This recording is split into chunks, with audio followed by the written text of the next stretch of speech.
Let's give you a brief definition. Consciousness is your awareness of what is. It's your total awareness of what is. I'm not talking about being unconscious or your subconscious. I'm talking about consciousness as a whole. Now, obviously, we have to experience that in our mind, but we also experience it through our whole inner being. And probably more so with the connectedness of our brain or our mind with our heart.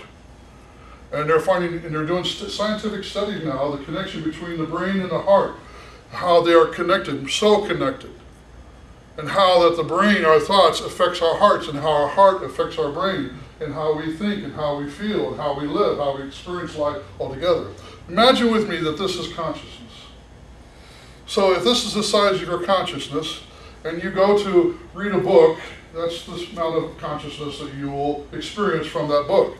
Because everything has consciousness in it, everything.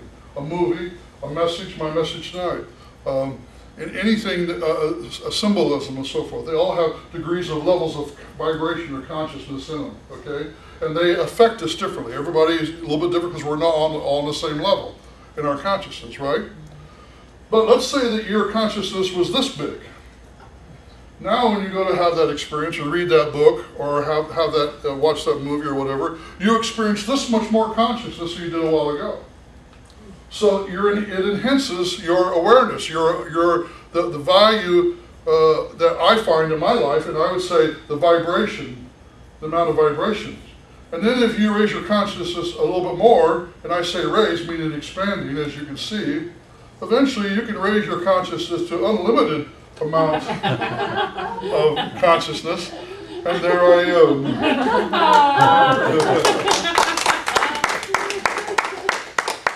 And my consciousness is about that size. I think my consciousness is about right there now, and I'm moving for this. Yay. Now, I'm not saying that boastfully. I'm actually sharing with you what I've learned from the teaching of Science of Mind, through Unity, through Course in Miracles, through numerous different things. One book that made a big difference in my life, you may not have heard of, it's called The Power versus Force by David Hawkins.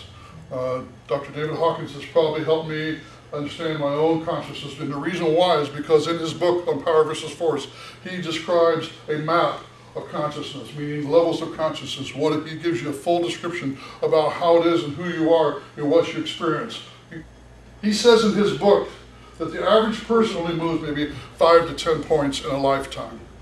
But he says if you read the book and you understand what it's going to say, you'll jump automatically 35 or 40. Now someone could say, well, he's just appealing to your ego. It was more than that for me, because my ego had no interest in what he had to say, because what he had to say is about opening myself up and letting go of my ego. Now Hawkins says we can fool the ego to believing that we are spiritual, and don't think that I have not done that. If there's any one thing that Spirit has dealt with me about in this now moment, and that is my spiritual pride. It's been shown to me over and over again in the last year or so. Don't think it's not real. Jesus himself dealt with the religiosity of the Sadducees and called them for what they were. So don't think that your ego can't outfool you, because it can. But the beautiful part about it is that we do have Spirit within us, our higher self, to show us who we are. The Holy Spirit of God is able to show us who we are, and we can expand our consciousness and actually experience it to where we no longer are held by the power of force, but we're given power of love. Let me quickly describe to you.